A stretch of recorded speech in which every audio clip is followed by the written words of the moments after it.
Okay, good morning everyone. Last class में हमने Sommerfeld number से रिलेटेड क्वेश्चन देख लिया था। ठीक है कि सॉमरफेल्ड नंबर क्या होता है। अगर मैं आपसे पूछता हूँ सॉमरफेल्ड नंबर क्या है, तो एक वर्डिंग में आप क्या कहेंगे, मतलब एक लाइन में आप सॉमरफेल्ड नंबर को किस तरह से डिफाइन करेंगे, जल्दी से बताइए, जल्दी से। सॉमरफेल्ड नंबर क्या था?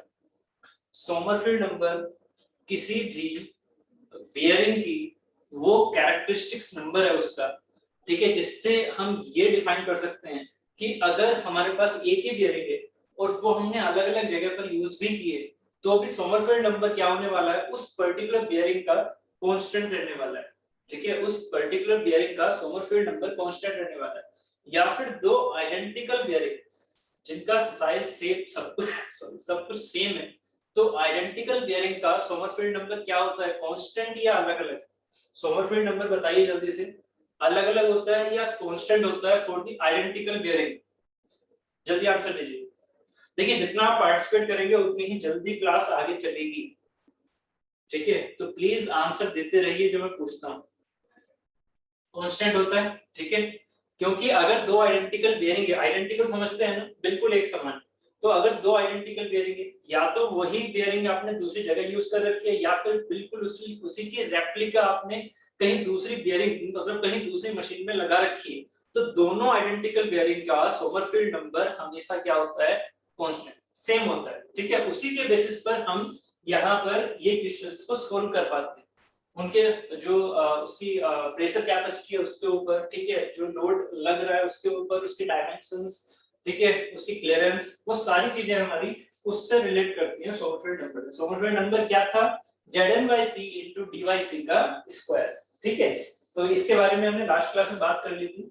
अब इसी सॉमरफेल्ड नंबर से रिलेटेड जो कैरेक्टरिस्टिक्स हैं, जैसे Zn/P, Zn/P जल्दी से मुझे बताइएगा, Zn/P is the unit full और यूनिट लेस, इसकी यूनिट है या नहीं है? It is the unit less number और इट हैज द यूनिट, जल्दी बताइए। Zn/P की यूनिट क्या थी?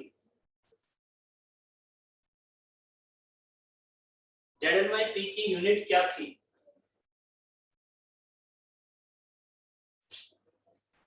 यूनिटलेस, बहुत बढ़िया, यूनिटलेस। Zn/P हमने निकाला था, याद कीजिए, जब मैंने लास्ट क्लास में आपको समझाया था, z की यूनिट रखो, n की यूनिट रखो, p की यूनिट रखो, तो फाइनली हमारे पास आउटकम क्या आता है, unitless. Zn/P is the unitless. ठीक है, एंड म्यू क्या होता है, म्यू क्या था यहाँ पर, म्यू क्या था, दिस इज द विस्कोसिटी। अच्छा मुझे z बताइए, z क्या था, z विस्कोसिटी था या क्या था, z, सबसे पहले z बताइए, विस्कोसिटी था या क्या था? जल्दी से टाइप किया करो, जल्दी से, स्पेलिंग पर इतना ध्यान मत दिया करो, जल्दी से टाइप करके आंसर दे दिया करो।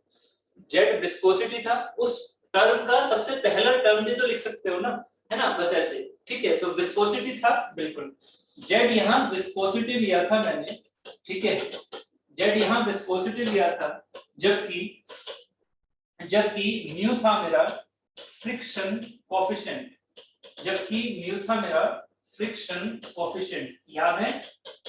ठीक है, म्यू का अपना एक बहुत इंपॉर्टेंट रोल था, ठीक है, कि जितना कम म्यू होगा उतना ज्यादा अच्छा है। नहीं, पहले तो ये बताओ, अपने आपके माइंड में चल भी रही है चीजें या नहीं, हम ये क्या चीज पढ़ रहे हैं, आंसर तो दो जरा। ये Zn/P या म्यू है किसके अंदर, कौन सी बेयरिंग है, क्या चीज पढ़ रहे हैं, क्या माइंड में चल रहा है, ये कौन सी बेयरिंग है, नाम दीजिए जल्दी से, ये कौन सी बेयरिंग है? जितनी जल्दी रिप्लाई करोगे उतना ज्यादा फायदा रहेगा। ये कौन सी बियरिंग है, कौन सी बियरिंग पढ़ रहे थे हम अभी?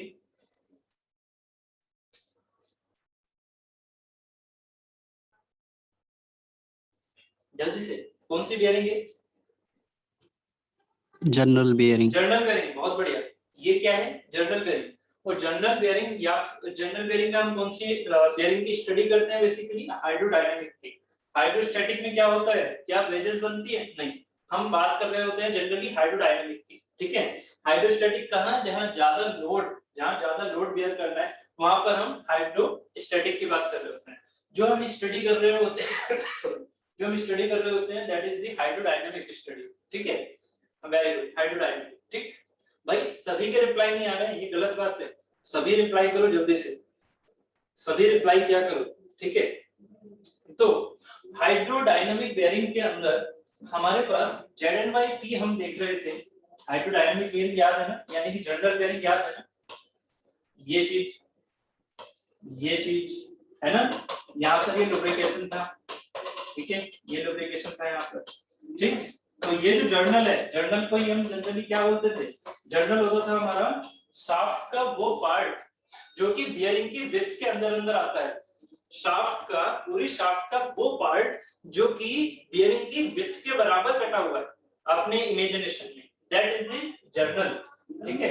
ये सारी चीजें हमने यहाँ पर पढ़ ली थी अच्छे से, ठीक है, उम्मीद है ये सारी चीजें आपको याद होंगी, ठीक है। ये हमारे पास क्या था, जर्नल, इतना पार्ट, जबकि ये बियरिंग हमारे पास क्या थी, हाइड्रो डायनामिक बेयरिंग के सेंस में हम स्टडी करते हैं, ठीक है। साथ ही D1 हमारे पास डायमीटर था जो कि बेयरिंग का इंटरनल डायमीटर था, D हमारा शाफ्ट का डायमीटर था, ये क्लियरेंसेस थी, ठीक है। ये सारी चीजें हमने पहले स्टडी कर ली, ठीक है। बेयरिंग प्रेशर हमने यहाँ पर ये देखा था, याद होगा आपको ये फिगर, बेयरिंग प्रेशर जो हमने देखा था, ठीक है, ये वाली चीज, ये लोड लग रहा है D/L हमारा उसके प्रेशर के हिसाब से आता था, ठीक। तो अब इसमें देखिएगा, ये जो चीज मैं यहाँ पर समझाने वाला हूँ आपको, यहाँ ये वाला इस पार्ट में क्या है, significance of ZnY P and V, इसके बेसिस पर ये फिगर बन के आता है, और इस फिगर के बेसिस पर क्या क्वेश्चन बन के आता है, ठीक है, आपके एग्जाम में क्या क्वेश्चन बन के आता है उस पर ध्यान देना। देखो क्या होता है कि जब हम Z क्या है, विस्कोसिटी है, N है हमारे नंबर ऑफ रिवोल्यूशन, P है हमारा बेयरिंग प्रेशर, ठीक है, ये चीजें हमें याद है, म्यू है हमारा फ्रिक्शन कोएफिशिएंट, ये कोएफिशिएंट ऑफ फ्रिक्शन, ठीक है।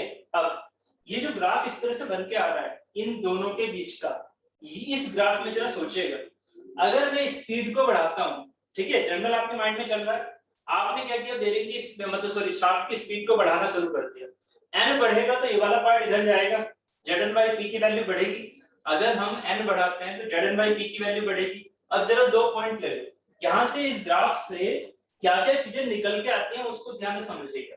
यहाँ पर मैं दो पॉइंट लेके चला, एक पॉइंट है A, एक पॉइंट है B, आप A से B की तरफ चल रहे हो, मेरी बात ध्यान से समझना, यहाँ पर एक क्वेश्चन आता है स्टेबल रीजन कौन सा है इस ग्राफ में, पहले तो ये ग्राफ आप समझ लो कि ये ग्राफ बन रहा है किसके बेसिस पर, ZnY/P एंड म्यू के बेसिस पर। कहां से बन रहा है, ये कौन सी चीज से बन के आ रहा है, ZnY/P एंड म्यू के बीच में जो ग्राफ बन रहा है कौन से पर्टिकुलर थिंग से बन के आ रहा है, जल्दी से बताओ पहले, ये कौन से थिंग से बन के आ रहा है। एक हमारे पास क्या था, रिलेशन मैकीज ब्रदर रिलेशन, याद है, मैकीज ब्रदर क्या था, mu is a function of ZnY/P dy/c L/d, याद है। तो इस फंक्शन में जो हमारे पास ये रिलेशन हमने कुछ ऐसा निकाला था, आपको याद होगा, म्यू इक्वल टू दिस, ठीक है। तो ये जो हमारे पास रिलेशन निकला, एंड सोमरफेल्ड नंबर, ये दोनों चीजों को जब हमने यहाँ कंबाइंड किया, McKee's brother and Sommerfeld number, इन दोनों चीजों को जब कंबाइन करके देखते हैं तो हमारे पास ये ग्राफ आता है, ठीक है। अब इस ग्राफ को प्लॉट करने की बात नहीं कर रहा, इस ग्राफ में स्टेबल एंड अनस्टेबल रीजन की बात कर रहा हूं, जो कि आपके यहाँ क्वेश्चन आते हैं, ठीक है। तो पहले जरा इसकी थिंकिंग को समझिएगा, मैं क्या समझाना चाहता हूँ कि A से B की साइड में जाते हुए आप क्या कर रहे हो, आप ZnY/P को बढ़ा रहे हो। अगर आप ZnY/P को बढ़ाते हो तो आप किससे किधर की ओर जा रहे हो, A से B की तरफ, A से B की तरफ जाते हुए आप क्या कर रहे हो, ZnY/P को बढ़ा रहे हो। अगर आप, अब ध्यान से समझिएगा, अगर आप ZnY/P को बढ़ा रहे हो, ठीक है, तो एक बात ये देखो कि यहाँ पर म्यू की वैल्यू बढ़ रही है या घट रही है, A से B की तरफ जाते हुए म्यू की वैल्यू बढ़ रही है या घट रही है, पहले ये बताइए। A से B की तरफ जाते हुए म्यू की वैल्यू बढ़ रही है या घट रही है, म्यू किधर दिख रहा है, y डायरेक्शन में, जल्दी से बताइए म्यू की वैल्यू बढ़ रही है घट रही है। A से B की तरफ जाते हुए म्यू की वैल्यू बढ़ रही है या घट रही है, A से B, भाई देखिएगा यहाँ से B पॉइंट क्या है, A से ऊपर की साइड में, इसका मतलब म्यू यहाँ पर क्या होगा, A से B की तरफ जाते हुए म्यू क्या होगा, बढ़ेगा, म्यू क्या होगा, बढ़ेगा। भाई देखो म्यू किस साइड जा रहा है, y डायरेक्शन में, हम A से B की तरफ जा रहे हैं, A से B की तरफ जाते हुए म्यू क्या होगा, बढ़ेगा, ठीक है। ये सुनो, पहले ये सोचो तो, भाई A से B की तरफ जा रहे हैं ना, A नीचे है B ऊपर है, इस ग्राफ के अकॉर्डिंग ए नीचे है बी ऊपर है, तो ए से बी की तरफ जाते हुए म्यू बढ़ेगा ना कि म्यू घटेगा। ठीक है ना, वेरी गुड। तो यहाँ पर ए से बी की तरफ जाते हुए म्यू बढ़ रहा है, ठीक है म्यू। ये म्यू क्या है? फ्रिक्शन कोएफिशिएंट, विस्कोसिटी नहीं, गलती मत करना। ये म्यू क्या है? फ्रिक्शन कोएफिशिएंट, ना कि विस्कोसिटी। ठीक है, गलती मत करना, पहले ही बोल रहा हूँ। This is the friction coefficient या कोएफिशिएंट ऑफ फ्रिक्शन। अगर म्यू बढ़ता है तो अब बताइए पावर लॉस क्या होगा? अगर म्यू बढ़े तो पावर लॉस बढ़ेगा या घटेगा? अगर म्यू बढ़े, फ्रिक्शन कोएफिशिएंट बढ़े, तो पावर लॉस बढ़ेगा या घटेगा? पावर लॉस याद है ना? पावर लॉस का मतलब क्या है? शाफ्ट अपनी एक रोटेशन से घूम रही है, ये इसके साथ में टच हो रही है, ठीक है, ये इसके साथ में टच हो रही है। अगर फ्रिक्शन कोएफिशिएंट बढ़ रहा है, फ्रिक्शन कोएफिशिएंट बढ़ रहा है मतलब दोनों के बीच में फ्रिक्शन बढ़ रहा है, तो फ्रिक्शन बढ़ते हुए क्या होगा? पावर लॉस बढ़ेगा घटेगा? बढ़ेगा। Power loss will be increase. Power loss will be increase. अगर पावर लॉस बढ़ेगा इन दोनों के बीच में, वेरी गुड, पावर लॉस अगर बढ़ेगा तो जरा एक बात और बताइए, पावर लॉस बढ़ने पर टेम्परेचर बढ़ेगा या घटेगा? इस फ्लूइड का, इस लुब्रिकेंट का टेम्परेचर बढ़ेगा या घटेगा? ये सारे आपके ऑब्जेक्टिव क्वेश्चन बन रहे हैं, जरा थोड़ा ध्यान दो इस पर, मैं क्या बोलना चाह रहा हूँ। ये सारे ऑब्जेक्टिव क्वेश्चन बन रहे हैं यहाँ पर। क्या ए से बी जा रहे हो, ए से बी जा रहे हो, आपके पास जो म्यू है वो बढ़ रहा है, देख रहे हो वाई डायरेक्शन म्यू बढ़ रहा है। पहले आपने ए से बी कंडीशन ले ली, ए से बी जा रहे हो, क्यों जा रहे हो? क्योंकि जेड एन वाई पी बढ़ा रहे हो, जेड एन वाई पी बढ़ा रहे हो, ए से बी जा रहे हो, ए से बी जाते हुए म्यू बढ़ रहा है, म्यू बढ़ रहा है, म्यू बढ़ रहा है तो पावर लॉस बढ़ रहा है, पावर लॉस बढ़ा है तो टेम्परेचर बढ़ेगा, पावर लॉस बढ़ेगा तो टेम्परेचर ऑफ द फ्लूइड बढ़ेगा, टेम्परेचर ऑफ द लुब्रिकेंट क्या होगा? बढ़ेगा, है कि नहीं? टेम्परेचर ऑफ द लुब्रिकेंट बढ़ गया। अगर टेम्परेचर ऑफ द लुब्रिकेंट बढ़ रहा है, लुब्रिकेंट कैसा होगा? लिक्विड या गैस? लुब्रिकेंट होगा लिक्विड। अगर लुब्रिकेंट लिक्विड है तो जरा एफएम में पहुंचो, एफएम के चैप्टर 1 में पहुंचो और जरा याद करके बताओ कि विस्कोसिटी टेम्परेचर पर अगर टेम्परेचर बढ़ाया जाए तो लिक्विड की विस्कोसिटी बढ़ती है या घटती है? लिक्विड की विस्कोसिटी जल्दी बताइए, अगर टेम्परेचर बढ़ता है तो लिक्विड की विस्कोसिटी बढ़ती है या घटती है? बहुत बढ़िया, कम होती है, वेरी गुड। टेम्परेचर बढ़ने पर लिक्विड की विस्कोसिटी, और विस्कोसिटी मैंने अपनी एमडी में किस चीज से रिप्रेजेंट की है? जेड से। विस्कोसिटी किससे की है? जेड से। तो कंफ्यूज नहीं होना, जेड और म्यू अलग अलग चीजें हैं। म्यू एफएम में लिया जाता है विस्कोसिटी पर, बट यहाँ मैं सिग्निफिकेंस इधर लिख के बोल रहा हूँ, ठीक है। तो यहाँ पर अगर मैं विस्कोसिटी की बात करूंगा तो विस्कोसिटी क्या होगी? टेम्परेचर बढ़ने पर कम। सीरीज समझ में आ रही है ना? सीरीज कहां से कहां जा रही है? सीरीज समझ में आई? सीरीज है ZnYP, ZnYP, इस सीरीज को समझो, इसको नोट करिएगा। ZnYP को बढ़ा दिया तो हम किधर की तरफ गए? A से B की तरफ गए। साइमल्टेनियसली क्या हुआ? जब हम A से B की तरफ जा रहे हैं तो साइमल्टेनियसली क्या हो रहा है? साइमल्टेनियसली म्यू बढ़ रहा है, दिख रहा है हमें? From the graph, from graph mu बढ़ रहा है, ये चाहे लिख लो, फ्रॉम ग्राफ म्यू बढ़ रहा है। अगर म्यू बढ़ेगा, जो कि है कोएफिशिएंट ऑफ फ्रिक्शन, अगर म्यू बढ़ेगा तो पावर लॉस बढ़ेगी, आपको पता है पावर लॉस बढ़ेगी। अगर पावर लॉस बढ़ेगी तो टेम्परेचर ऑफ द लुब्रिकेंट बढ़ेगा, है ना? पावर लॉस बढ़ेगी तो टेम्परेचर ऑफ लुब्रिकेंट बढ़ेगा, ठीक है, टेम्परेचर ऑफ लुब्रिकेंट बढ़ेगा। सारी चीजें मैं एक लाइन में लिख देता हूं जिससे कि दिक्कत ना हो, ठीक है। यहाँ पर टेम्परेचर ऑफ लुब्रिकेंट बढ़ गया। अगर टेम्परेचर ऑफ लुब्रिकेंट बढ़ेगा तो अभी आपने बताया फ्रॉम एफएम, जो आपने एफएम पढ़ी है उसके अकॉर्डिंग आपने बताया कि जो मेरे पास म्यू होता है वो क्या होगा? मतलब जेड, विस्कोसिटी क्या होगी? घटे, विस्कोसिटी घटे। अब बस मुझे इसका आंसर दो, है ना? अब मुझे इसका आंसर दो। ए से बी के बीच में, ए से बी के बीच में जाते हुए, ए से बी जाते हुए, ध्यान देना, ए से बी जाते हुए क्या मेरी जेड बढ़ रही है घट रही है? इस फिगर के अकॉर्डिंग ए से बी जाते हुए जेड बढ़ रहा है घट रहा है?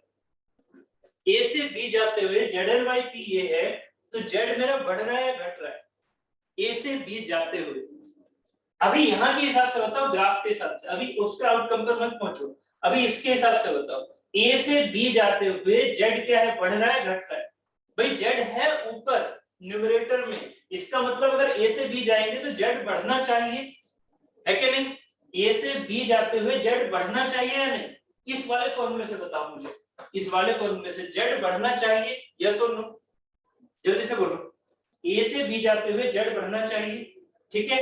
अगर ये जेड बढ़ना चाहिए तो अभी हमने क्या कंक्लूजन निकाला कि Z should be decrease also, Z should be decrease also. अगर हम ए से बी की तरफ जा रहे हैं तो हमारा जेड घटना भी चाहिए, हमारा जेड घटना भी चाहिए। इसका मतलब क्या होगा कि अगर मैं n को बढ़ाऊं, समझो अब जरा इस चीज को, अगर मैं n को बढ़ाऊं, ठीक है, अगर मैं इस फैक्टर को n के रेस्पेक्ट में बढ़ाता हूं या फिर p के रेस्पेक्ट में p को कम करते हुए ये टोटल वैल्यू बढ़ाता हूं, तो जब मेरी बेयरिंग की ये कैरेक्टरिस्टिक ग्राफ जो है मेरा, जब वो इधर की तरफ जाने लगेगा तो उसमें ऑटोमेटिकली जेड क्या होगा, कम होता जाएगा, उसकी विस्कोसिटी क्या होती जाएगी, कम होती जाएगी। जरा इस चीज को सोचो, अगर मैं n को बढ़ा रहा हूँ, स्पीड बढ़ा रहा हूँ, तो विस्कोसिटी मेरी क्या होगी, कम।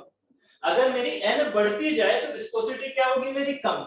मतलब एक फैक्टर तो इस चीज को x डायरेक्शन में लेके जाना चाह रहा है, कौन सा फैक्टर, n। ध्यान से समझो, n क्या लेके जा रहा है, n बढ़ाने पर ये फैक्टर जा रहा है इधर की ओर, बट तुरंत ही तभी क्या हो रहा है, ये सारे फैक्टर होते हुए z क्या हो रहा है, कम। इसका मतलब ZL/P हमारा क्या हो रहा है, फिर से कम। मतलब n बढ़ा रहे हो बट z कम हो रहा है। इसका मतलब ये क्या है, ये इस तरह से ऐसे ऐसे ऐसे ऐसे हमारे पास स्टडी दिख रही है कि अगर हम n बढ़ा दें तो क्योंकि z कम हो गया तो इस वजह से फिर से ग्राफ पीछे की तरफ जाएगा। तो a से b जाते हुए हम क्या देखते हैं, a से b जाते हुए ये रीजन कैसा कहलाएगा, स्टेबल या अनस्टेबल। मतलब जो मेरा मैग्नीट्यूड यहाँ पर ZN/P का वो यहाँ पर है, वो ये यही बनना चाहेगा ना, after increment of the speed ये ग्राफ यहीं पर वापस आना चाहेगा। इसका मतलब स्टेबल हुआ या अनस्टेबल। ओके मतलब ओके, बताइए जल्दी से बताइए। ए से बी की तरफ जाते हुए, जब हम ए से बी की तरफ जा रहे हैं तो ये जो कंडीशन है, ये हमारी कंडीशन किसकी कंडीशन में कन्वर्ट होती जा रही है, ये कंडीशन कन्वर्ट होती जा रही है स्टेबल रीजन में, स्टेबल रीजन में। क्यों? क्योंकि ए से बी जाते हुए अगर हम n बढ़ा रहे हैं तो हमारा ऑटोमेटिकली z डिक्रीज हो रहा है। इसका मतलब ये पॉइंट यहीं पर रहना चाह रहा है। n बढ़ाओगे z ऑटोमेटिकली डिक्रीज हो जाएगा, क्या हो जाएगा, a वहीं पर रहेगा। इसका मतलब ये रीजन मेरा स्टेबल है। जबकि इसी में कंडीशन अगर मैं ये ले लूं, a b यहां पर ले लो c और d, अगर मैं c से d पॉइंट की तरफ चलता हूं, ध्यान से समझिएगा, है ना, स्टेबल रीजन हो गया, वेरी गुड। ध्यान से समझिएगा, C से अगर D जा रहा हूं, C समझ रहे हो, C इधर वाला है, D इधर वाला। अगर मैं C से D जाता हूं ऐसे, ठीक है, अगर मैं C से D जाता हूं, मैं इस चीज को यहां लिखता हूं, ठीक है, C से D जाने पर, C से D जाने पर आपको क्या दिख रहा है, N तो हमारा कम हो रहा है, N हमारा कम हो रहा है, जिसकी वजह से हम क्या कर रहे हैं, ZN/P को कम कर रहे हैं। ZN/P कम हो रहा है ना C से D जाने पर, ठीक है, तो यहां लिख दो ZN/P क्या हो रहा है, कम हो रहा है। C से D जाने पर ZN/P कम हो रहा है, या फिर ZN/P कम कर रहे हैं तो हम C से D जा रहे हैं, ठीक है, दोनों चीजें आप कह सकते हो। इसकी वजह से क्या होगा, म्यू क्या हो रहा है, यहाँ पर बढ़ रहा है, म्यू क्या हो रहा है, बढ़ रहा है। C से D जाते हुए म्यू बढ़ रहा है, म्यू बढ़ रहा है तो पावर लॉस क्या होगी, बढ़ेगी। म्यू बढ़ेगा तो पावर लॉस क्या होगी, बढ़ेगी। पावर लॉस बढ़ेगी तो टेम्परेचर क्या होगा, बढ़ेगा। अभी आपने आंसर दिए थे, पावर लॉस बढ़ेगी तो टेम्परेचर क्या होगा, बढ़ेगा। अगर टेम्परेचर बढ़ेगा तो विस्कोसिटी क्या होगी लुब्रिकेंट की, अगर टेम्परेचर बढ़ेगा तो विस्कोसिटी क्या होगी लुब्रिकेंट की, जेड बढ़ेगी या घटेगी, टेम्परेचर बढ़ने पर विस्कोसिटी क्या होगी लुब्रिकेंट मतलब लिक्विड की, क्या होगी, घटेगी। Very good. अगर ये चीज घट रही है तो अब जरा सोचिएगा कि ये चीज अगर घट रही है तो ZN/P, ध्यान से समझिएगा, ZN/P पहले जब हम n को घटा रहे थे तो ZN/P घट रहा था, मतलब हम C से D जा रहे थे। ध्यान से समझो, n को घटाते हुए ZN/P घट रहा था, C से D जा रहे थे, बट हम आउटकम में क्या देखते हैं कि Z की वैल्यू घट रही है और फर्दर घट रही है। मतलब अगर हम n को और घटा रहे हैं ना, अगर हम n को घटा रहे हैं तो हम क्या देखते हैं कि Z भी और ज्यादा घट रहा है, Z भी घट रहा है, n भी घट रहा है। तो n घट रहा है, Z घट रहा है, इसका मतलब ये चीज क्या होगी, जैसे ही सी से हम थोड़ा सा इधर चलेंगे ये और वैल्यू डिक्रीज करेगा जेड की, ये और ज्यादा जेड की वैल्यू डिक्रीज करेगा, मतलब पॉइंट हमारा सी से जब डेविएट हुआ तो वापस सी पर आने की टेंडेंसी नहीं रखेगा, ये क्या करेगा और डेविएट होगा, और डेविएट होगा, क्योंकि जेड बाई पी में जब एन को घटाने हैं तो जेड भी और घट रहा है, इसका मतलब ये चीज और ज्यादा डेविएट होगी, और ज्यादा बैक साइड आएगी, तो इसी से ये रिप्रेजेंट हो रहा है कि ये हमारा अनस्टेबल रीजन, ये हमारा अनस्टेबल रीजन। तो आपके यहाँ ये क्वेश्चन सीधा पूछा जाता है, एक ग्राफ दे देंगे और यहाँ से इस पॉइंट के अबाउट इस वाले रीजन को क्या कहते हैं और इस वाले रीजन को क्या कहते हैं, this is the stable region, this is the unstable region. अब मुझे एक बात बताइएगा, अगर मेरा अनस्टेबल रीजन होगा तो मेरा फिल्म जो हमारे पास बन रही है, फिल्म याद है, हाइड्रोडायनामिक फिल्म याद है, जो फिल्म बन रही है दोनों के बीच की जो थिकनेस है, जर्नल के और इस बियरिंग के बीच की जो थिकनेस है, अगर मेरा अनस्टेबल है इसका मतलब क्या होगा, थिन फिल्म होगा या थिक फिल्म होगा, आंसर थिन फिल्म होगा या थिक फिल्म होगा, अगर मेरा अनस्टेबल है तो। अनस्टेबल है तो इसका मीनिंग क्या हुआ कि ये एक दूसरे से मतलब एकदम टकराने वाले, फ्रिक्शन। तो यहां पर क्या होगा, अगर ये अनस्टेबल होगा तो कौन सा होगा, अनस्टेबल होगा तो थिन फिल्म लुब्रिकेशन। भाई ध्यान से समझो, लुब्रिकेशन ध्यान से समझो। अगर मैं आपसे कहता हूं कि ये मेरा स्टेबल रीजन है, स्टेबल रीजन का मीनिंग क्या हुआ, स्टेबल रीजन का मीनिंग क्या हुआ कि यहाँ पर हमारे पास जो फिल्म की लुब्रिकेशन की जो लेयर है वो किस तरह की होनी चाहिए, थिक फिल्म, क्योंकि उसे क्या करना है, स्टेबल करना है, जो फिल्म की थिकनेस है उसे स्टेबल रखना है यहाँ पर। तो स्टेबल रखने के लिए क्या होगा, यहाँ पर थिक फिल्म होगी ना कि थिन फिल्म, ठीक है। तो इसका मतलब स्टेबल रीजन में हमारा क्या होता है, thick film lubrication, stable region में हमारा होता है thick film lubrication, lubrication. But इसका मतलब ये नहीं है कि ये हमेशा ही आगे चलता रहता है, नहीं, यहां से यहां तक एक पर्टिकुलर रेंज तक ये क्या होता है, थिक फिल्म, उसके बाद फिर से थिन फिल्म की तरफ चला जाता है। जब आप स्पीड बहुत ज्यादा कर दोगे, जब आप स्पीड बहुत ज्यादा कर दोगे तब दिक्कत आनी शुरू हो जाएगी, तब वो जो लुब्रिकेंट है वो रियल में टूटने लग जाएगा, ठीक है, रियल में उसके मॉलिक्यूल्स टूटने लग जाएंगे, इस वजह से क्या होगा, थिक फिल्म फिर से थिन फिल्म की तरफ कन्वर्ट होने में चले जाएगी, ठीक है। तो प्रॉब्लम वहां पर आती है। तो हमारी जो स्टेबल स्टडी है वो ये होती है कि स्टेबल रीजन है तो थिक फिल्म लुब्रिकेशन है, अनस्टेबल रीजन है तो थिन फिल्म लुब्रिकेशन है, और जो ये हमारे पास पॉइंट होता है जहां से ये डेविएट होता है इसको रिप्रेजेंट करते हैं हम अल्फा से, ये चीज याद रखिएगा, इसको रिप्रेजेंट करते हैं अल्फा से। अल्फा की वैल्यू डायरेक्टली पूछी जाती है आपसे, अल्फा क्या होता है, तो alpha is the bearing modulus, bearing modulus Zn by P की वो वैल्यू, देखिए value of Zn by P corresponding to minimum value of mu, ये डायरेक्टली ऑब्जेक्टिव का क्वेश्चन बनता है क्या, कि जब हमारी म्यू की वैल्यू सबसे कम होगी इस सिस्टम के अंदर, इस हाइड्रोस्टैटिक सॉरी इस जनरल बेयरिंग के अंदर जब हमारी म्यू की वैल्यू सबसे कम होगी, उस टाइम पर जो Zn by P की वैल्यू होगी वो Zn by P की वैल्यू मेरी क्या कहलाती है, बियरिंग मॉडुलस। तो सीधा बियरिंग मॉडुलस का फॉर्मूला पूछा जाता है, तो बियरिंग मॉडुलस क्या हो गया मेरा, Zn by P, सीधा अल्फा क्या हो गया, Zn by P, क्लियर है। ये जो अल्फा होता है ये क्या होता है मेरा, Zn by P, ठीक, बात क्लियर है। अभी जैसे मैंने यहाँ पर ये कंडीशन बोली थी कि थिक फिल्म तक कहा जाता है, स्टेबल कंडीशन कहा जाती है, तो स्टेबल कंडीशन हमारी कहां तक मिलती है, अराउंड एंड अराउंड 3 अल्फा, ठीक है, अराउंड एंड अराउंड 3 अल्फा, ठीक है। Zn by P जब स्टेडी कंडीशन की बात करते हैं तो वो क्या होती है, Zn by P की स्टेडी कंडीशन के बराबर वैल्यू होती है 3 अल्फा, ये कब है, स्टेडी कंडीशन, स्टेडी कंडीशन, ठीक है। Zn by P equal to 3 alpha कब होती है, स्टेडी कंडीशन। ये जो अल्फा का डायरेक्टली क्वेश्चन आता है बियरिंग मॉडुलस की वैल्यू क्या होगी, Zn by P। कब बियरिंग मॉडुलस डिफाइन होता है, बियरिंग मॉडुलस सिर्फ और सिर्फ Zn by P को बियरिंग मॉडुलस सिर्फ और सिर्फ तब बोलते हैं, मेरी बात ध्यान से समझो, Zn by P को बियरिंग मॉडुलस सिर्फ और सिर्फ तब बोलते हैं जब हमारे पास म्यू की वैल्यू मिनिमम हो, जब हमारे पास म्यू की वैल्यू मिनिमम हो तभी अल्फा को Zn by P या बेयरिंग मॉडुलस बोलते हैं, अदरवाइज नहीं। Otherwise Z N by P, हमारा जेड एन बाई पी एक नॉमेनक्लेचर होता है बस, ठीक है। इसका मतलब ये नहीं हुआ कि वो बेयरिंग मॉडुलस हो गया, नहीं। बात समझ में आ गई? ठीक है, जल्दी से बताइए बेयरिंग मॉडुलस कब बोलेंगे, समझ में आ गया? मिनिमम म्यू पर जेड एन बाई पी की वैल्यू बेयरिंग मॉडुलस कहलाती है। क्लियर हो गया? ठीक है, आगे चलें। ठीक, ये ग्राफ यहां से समझ में आ गया। इस ग्राफ से रिलेटेड ऑब्जेक्टिव क्वेश्चन हो जाएंगे। ठीक है, आगे चलें। ठीक है, next part is the roller contact bearing. ठीक है, अभी तक जो हमने बात की थी वो हमने बात की थी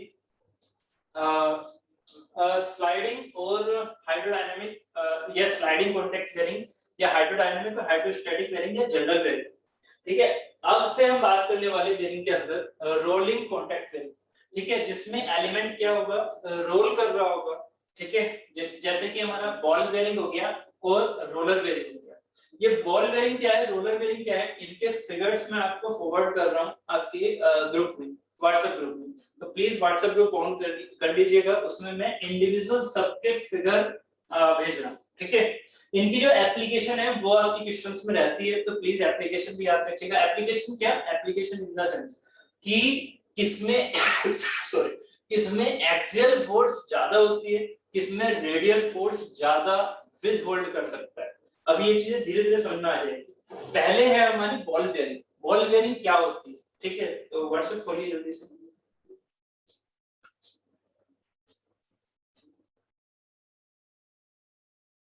इसे हम simple deep groove ball bearing भी बोल देते हैं। ठीक है, जिसे हम डीप ग्रूव बॉल बेयरिंग भी बोल देते हैं।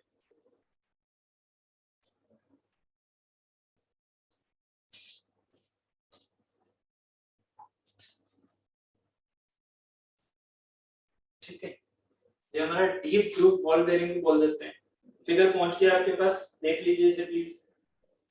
ठीक है, जो हमारी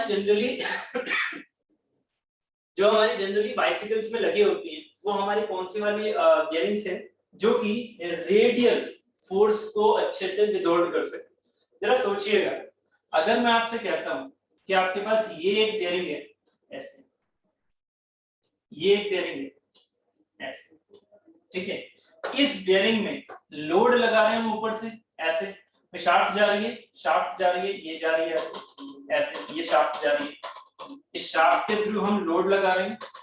ठीक है, इस शाफ्ट के ऊपर हमने लोड लगा दिया, कहीं पर लगाया था तो मैंने यहाँ दिखा दिया। ठीक है, बेयरिंग। तो अगर मैं इस चीज को अब यहाँ बेयरिंग का ये इंटरनल पार्ट हो गया, ठीक है, ये हमारे रोलर्स हो गए। अभी मैं आपको दिखा भी दूंगा वो चीज, मैंने वहां पर बनाई हुई थी। ठीक है, ये हमारे रोलर्स हो गए। तो ये जो आपके पास लोड है, उस लोड को कितना वो रेडियली झेल पा रहा है, उस शाफ्ट पर लोड को कितना रेडियली झेल पा रहा है, दैट इज द रेडियल जो एफआर है। जितना ज्यादा मैं एफआर का यूज कर सकूं तो वो मेरी रेडियल बेयरिंग कहलाती है, रेडियल बेयरिंग। ठीक है, इसको क्या बोलूंगा, रेडियल बेयरिंग, जिसमें एफआर ज्यादा हो, एफआर मोर हो। ठीक है, मतलब वो एफआर में जल्दी से ना टूटे, रेडियल फोर्स को वो अच्छे से विदहोल्ड कर सके।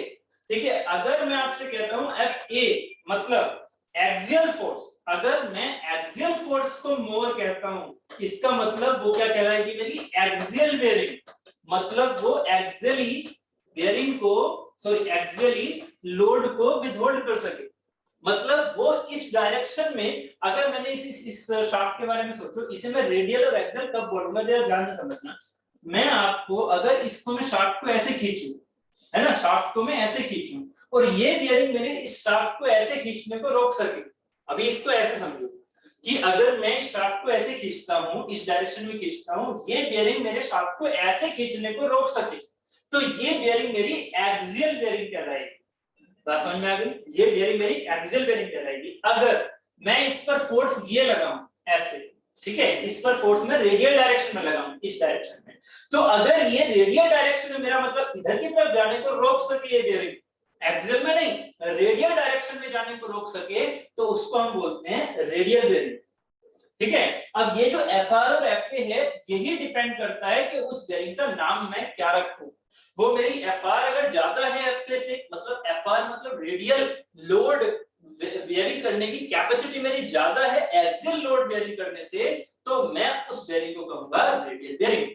और अगर मेरी एक्सियल लोड कैपेसिटी मेरी ज्यादा है रेडियल से, तो मैं कहूंगा उसे एक्सियल लोड बेयरिंग। ठीक है। तो अब यहाँ पर एक्सियल लोड और रेडियल लोड हमारे लिए दोनों ही होते हैं practically.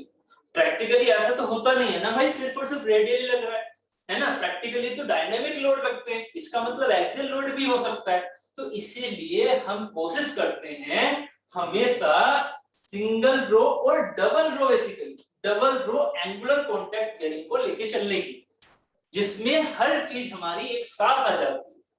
Double row axial contact bearing जो एंगुलर कॉन्टैक्ट बेयरिंग होती है उसमें रेडियल भी है और एक्सियल भी है। अब डबल रो करने से क्या होता है, डबल रो करने से जो एक डायरेक्शन में फोर्सेस हमारे काम कर रहे होते हैं, ठीक है, वो हमारे दूसरी डायरेक्शन में काम करने वाले फोर्सेस को कैंसिल आउट कर देते हैं। इस वजह से डबल रो हमारी ज्यादा बेटर होती है। ठीक है। तो double row angular contact bearing is the best suitable for this. कि अगर दोनों प्रैक्टिकली अगर देखा जाए तो प्रैक्टिकली दोनों चीजें हमारी जो यूज होती है रेडियल एंड एक्सियल, उन दोनों लोड को बियर करने के लिए double row angular contact bearing ज्यादा यूजफुल की जाती है, यूजफुल है। ठीक है। अब जैसे मैंने अभी एक फिगर भेजा, एक फिगर किसका भेजा मैंने, हमारा डीप ग्रूव वॉल बेयरिंग।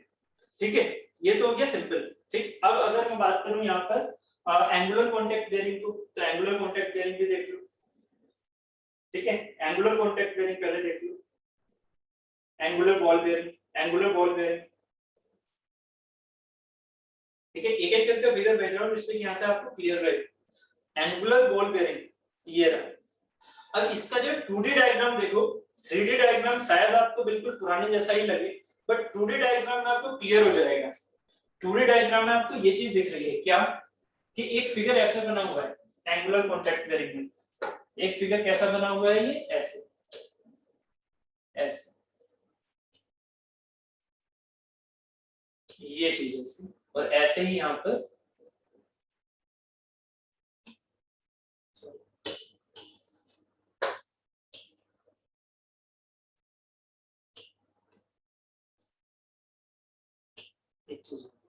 तो जब इनके पॉइंट ऑफ कांटेक्ट को मिलाओगे तो कुछ ऐसा बनेगा पॉइंट ऑफ कांटेक्ट को। इसका मतलब अभी भी बेयरिंग में क्या है, ये है मेरी सिंगल रो, ये है क्या मेरी सिंगल रो, ऐसे घूम के आ रही है।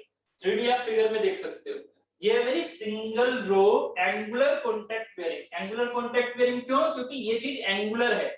ये यहाँ पर देखो, ये एंगुलर कॉन्टैक्ट बेयरिंग है, ये मेरी डीप ग्रूव बॉल बेयरिंग नहीं है। ठीक है, मतलब ग्रूव जो है वो हमारा बिल्कुल ऐसा नहीं, ये ऐसे ग्रूव नहीं। ठीक है, अगर इसकी बात करूं तो ये मेरे लिए एकदम रेडियल है, ये मेरे लिए रेडियल ग्रूव है। ठीक है, अगर मैं इसकी बात करता हूं, ये मेरे लिए क्या है, रेडियल ग्रूव है। ऐसे बात क्लियर है। ठीक है, उम्मीद समझ में आ रहा होगा। तो ये है मेरा एंगुलर कॉन्टैक्ट बेयरिंग। इस एंगुलर कॉन्टैक्ट बेयरिंग में ये सिंगल रो है। अगर मैं सिंगल रो की बात करूं तो एक्सियली इसने फोर्स को विदहोल्ड किया। आप देखो, अगर मैं इस पर एक सीधा फोर्स ऐसे लगा दूं, तो उसका ये वाला पार्ट उसको जाने से रोकेगा, ये वाला पार्ट उसको जाने से रोकेगा। बट अभी क्या है, अभी इसकी ओरिएंटेशन एक डायरेक्शन में, अभी इसकी ओरिएंटेशन दोनों साइड से एक डायरेक्शन में। इसका मतलब ये हमारी जो बेयरिंग है बैंड हो सकती है। आप देख पा रहे हो इस चीज को, फोर्सेस जो है वो ऐसे लग रहे हैं, तो ये बेयरिंग मेरी बैंड हो सकती है इस तरह से बैंड हो सकती है ऐसे।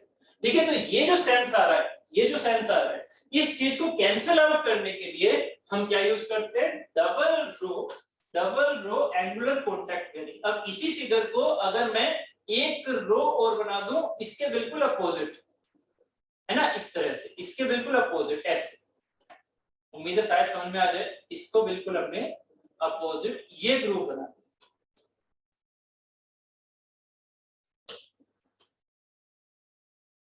ठीक है। अब ये वाली जो चीज है ये बिल्कुल इसके साथ है डबल रो। अब मैं इन दोनों को कंबाइंड लिखूंगा तो लिखूंगा डबल रो। तो ये हो गई मेरी double row angular contact bearing, double row angular contact bearing. अब इसमें क्या होगा, इसके जो लाइन ऑफ एक्शन है वो कैसे काम कर रहे होंगे, ऐसे जाते हुए, ऐसे जाते हुए। तो अब जो एक पूरी बियरिंग है भाई, बियरिंग तो एक पूरी है ना ये, जिसमें डबल रो है, बियरिंग तो एक पूरी है जिसमें डबल रो है।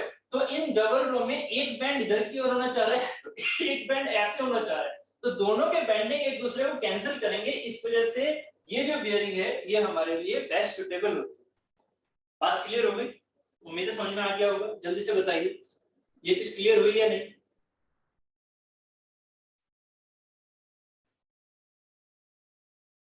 बताइए जल्दी।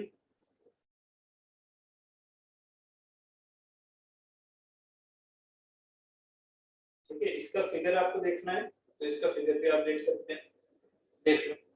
इसका फिगर मैंने भेज दिया आपके ग्रुप में, एक बार देख लो। जो मैंने यहाँ पर समझाने की कोशिश की है इस जगह, वही चीज मैंने वहां पर आपको दिखा रखी है। उम्मीद है शायद क्लियर हो गया होगा। ठीक है, एक बार ग्रुप में देखो। ठीक, तो उम्मीद है ये चीजें आपको समझ में आ रही होंगी।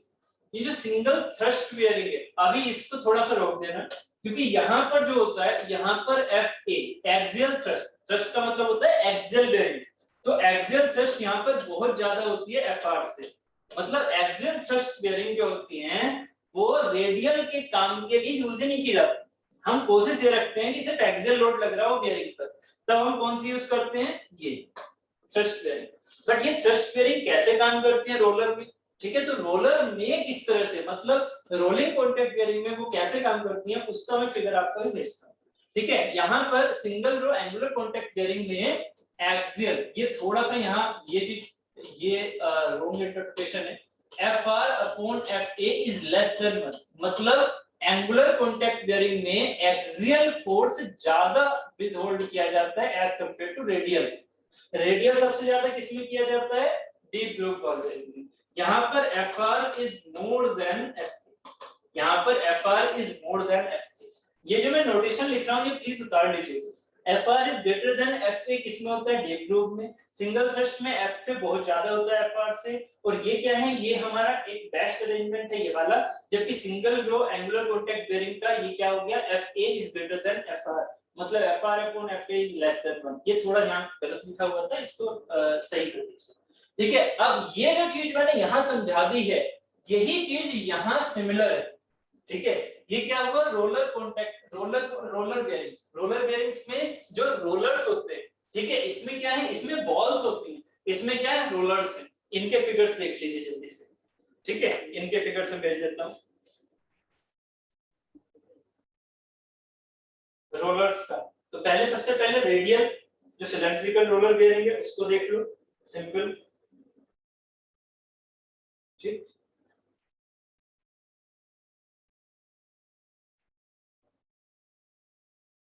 इसको देखो, ये हो गया सिंपल रोलर। कौन सा वाला, cylindrical roller bearing simple, taper vapour कुछ नहीं है ये। ठीक है, यहाँ का क्या होगा, यहाँ का Fr is greater then Fa होगा, यहाँ का Fr is greater then Fa, बहुत ज्यादा मान सकते हो। ठीक है, Fr is greater then Fa। ठीक है, इस रोलर में। ठीक है, स्फेरिकल रोलर बेयरिंग अभी भेजता हूँ, इसका फिगर समझ में आ जाएगा। ठीक है, टेपर रोलर बेयरिंग, जो काम इसमें इसमें ये एंगुलर कॉन्टैक्ट बेयरिंग ने किया था वही काम टेपर रोलर बेयरिंग करेगा। ठीक है, ऐसे ही नीडल रोलर बेयरिंग क्या है, ये बहुत ही पतली पतली रोलर्स से बनी हुई। ठीक है, तो अभी इन चीजों को मैं भेजता हूँ, आपको क्लियर हो जाएगा। ठीक है, इनके वन बाय वन नाम से उसको रिलेट करना। ठीक है, अभी मुझे थ्रस्ट बेयरिंग को ही भेजना है ना, रोलर से रिलेटेड बॉल बेयरिंग मुझे थ्रस्ट थी।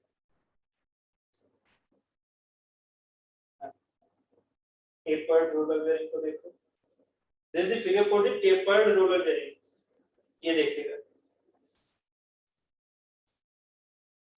ठीक है, tapered radial roller bearing, this is tapered radial roller bearing, जो काम इसमें था बस वही काम इसमें है। ठीक है, नेक्स्ट देख लो।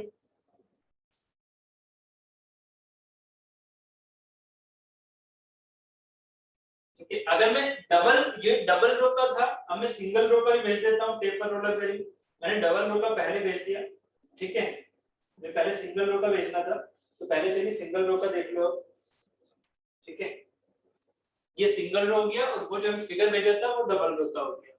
ठीक है, क्लियर। ये single row taper roller bearing हो गया, single row taper roller bearing जो मैंने अब भेजा है। क्लियर।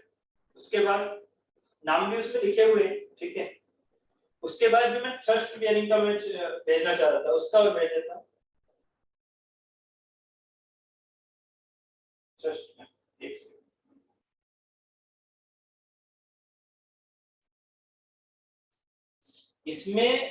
इसमें देख के बताइएगा, इसमें एक्सियल लोड सबसे ज्यादा बियर होगा या फिर रेडियल लोड ज्यादा बियर होगा? इसका लास्ट वाले का फिगर का आंसर दीजिए मुझे।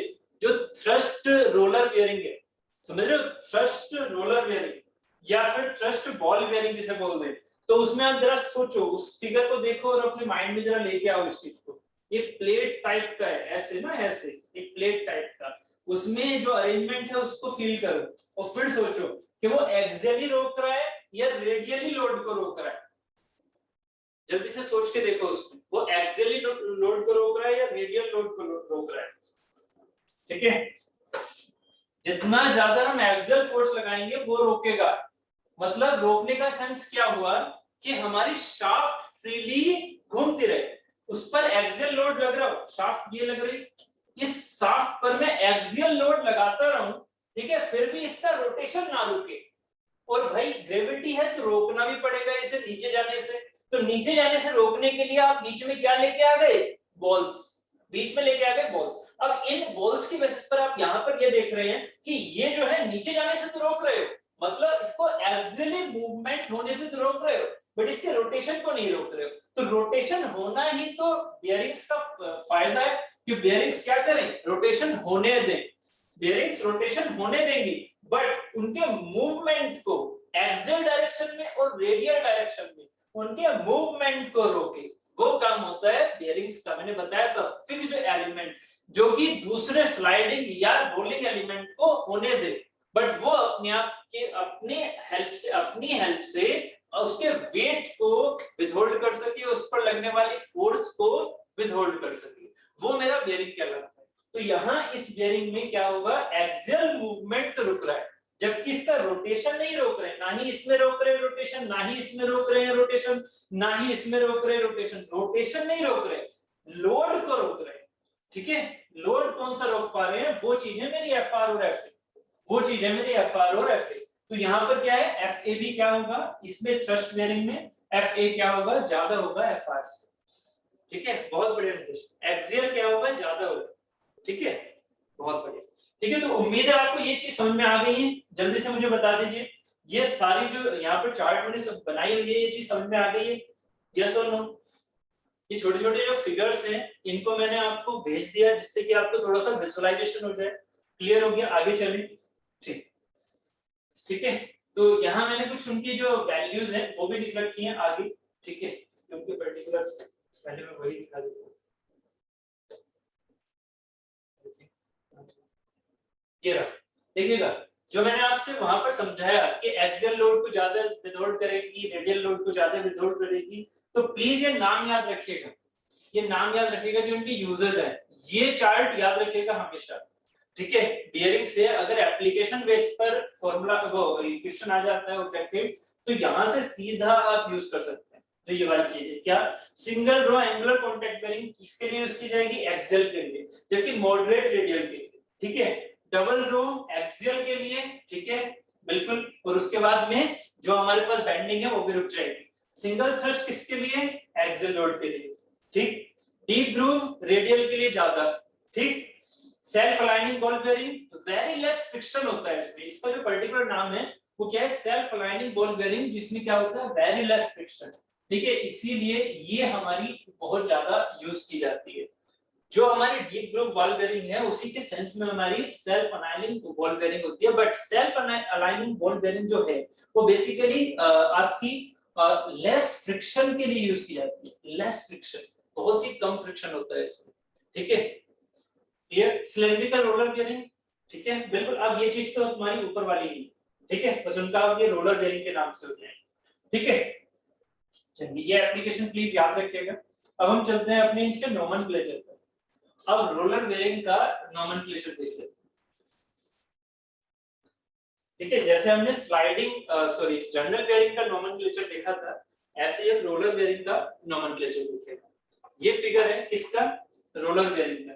इसमें ये हमारी बॉल बेयरिंग का एग्जांपल लिया हुआ है, ये हमारी बॉल्स हो गई। ठीक है, ये हमारे पास सॉलिड पार्ट है, इनर रेस मतलब एक सॉलिड पार्ट। इस शाफ्ट के ऊपर जो अटैच है, शाफ्ट के ऊपर जो अटैच है, शाफ्ट में जिस चीज को हमने अच्छे से अटैच किया हुआ है, that is the inner race. ठीक है, ये वाला जो चीज है, मतलब यहाँ और यहाँ क्या है, इंटरफेरेंस फिट बना दी हमने।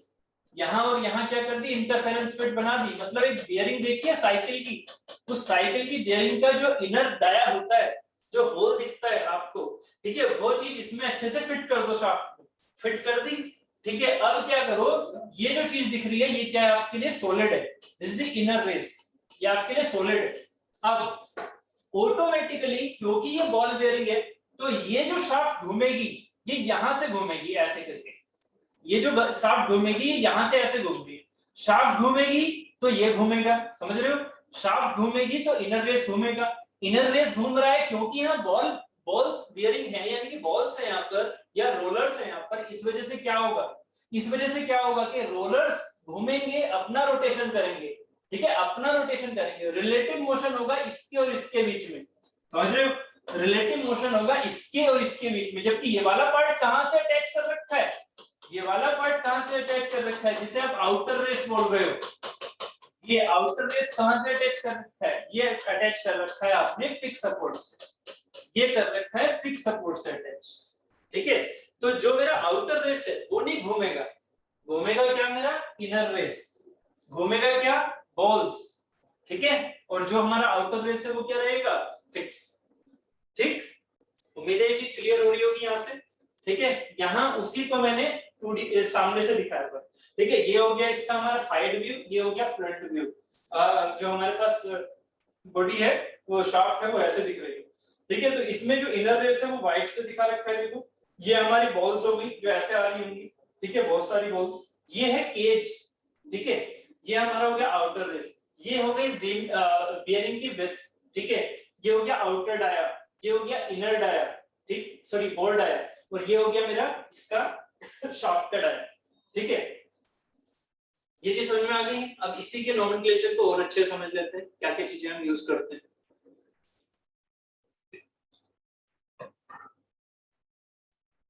ठीक,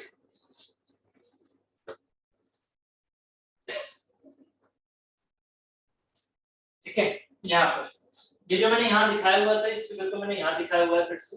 ठीक है, सेम फिगर है, वो यहाँ दिखाया हुआ है। अब इसके केज के बारे में बताना चाह रहा हूँ। ये जो केज है किस तरह से काम कर रहा होता है, देखो केज के अंदर बॉल्स होती हैं ऐसे, ये मैंने किस चीज का पार्ट निकाला हुआ है, आउटर रेस का ऊपर वाला पार्ट, सॉरी आउटर रेस का नीचे वाला पार्ट, आउटर रेस का ये वाला पार्ट है आउटर रेस का। ठीक है, आउटर रेस का ये पार्ट है जो ऊपर से दिखा रखा है ऐसे, और इनर रेस का आउटर वाला पार्ट ये वाला है इनर रेस का, इनर रेस का आउटर वाला पार्ट। तो ये बनती है हमारी एक केज। ठीक है, इस केज के अंदर क्या है, हमारे बॉल्स है, ये बॉल्स हमने, ये हम यहाँ केज या रिटेनर, इसका नाम दूसरा क्या होता है, रिटेनर, समझिएगा, ये केज या सेपरेटर या रिटेनर। अगर आप खुद सोचो, यहाँ केज मत लगाना, खुद सोचो यहाँ केज मत लगाओ, ये जो मैंने यहाँ पर इस कलर से यहाँ पर दिखाया हुआ है ये ऐसे, इनको अगर केज को हम यूज ना करें तो बॉल क्या करेंगी, एक दूसरे के ऊपर स्लाइड करेंगी, एक दूसरे के ऊपर टच होंगी, एक दूसरे के ऊपर स्लाइड करेंगी, जबकि हमें चाहिए क्या, सिर्फ और सिर्फ रोलिंग, सिर्फ और सिर्फ रोलिंग, जबकि ये एक दूसरे के ऊपर टच करेंगे ऐसे, है कि नहीं, एक दूसरे को धक्का देंगी। हमें ये चीज नहीं चाहिए, है ना, हमें फोर्स को उधर लॉस नहीं होने देना, पावर को लॉस नहीं होने देना। इसका मतलब ये भी अपने आप में रोटेशन करती रहे। ध्यान से समझो ये रोटेशन कैसा हो रहा है, ये रोटेशन इनका इंडिविजुअल का है, इंडिविजुअल सेंटर के अबाउट रोटेट कर रहे हैं, इंडिविजुअल बॉल सेंटर के अबाउट रोटेट कर रही है।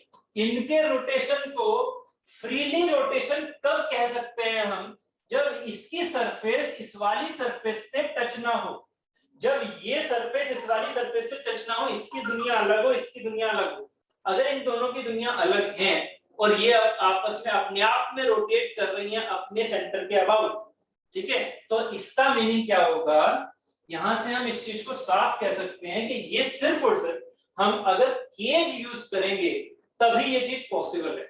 इसीलिए केज या सेपरेटर या रिटेनर का यूज करना बहुत जरूरी है। जैसे कि आपको फिगर में दिख भी रहा है, जो मैंने आपको फिगर सेंड किए हैं उसमें आप देख लो, जहां क्रॉस सेक्शन कटे हुए हैं वहां पर आपको दिखेगा केज लगी हुई है जिसके अंदर बॉल है, केज है जिसके अंदर बॉल है, या केज है जिसके अंदर रोलर है, ठीक है।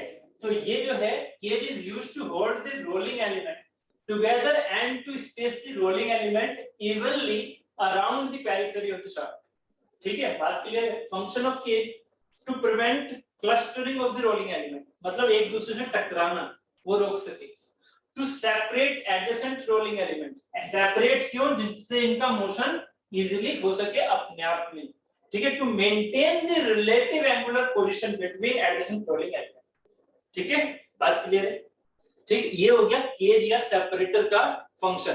क्वेश्चन अगर ऑब्जेक्टिव में केज, रिटेनर या सेपरेटर से आ जाता है तो आप आराम से कर सकते हैं, क्लियर है, ठीक है, तो आप आराम से इस चीज को कर सकते हैं, क्लियर,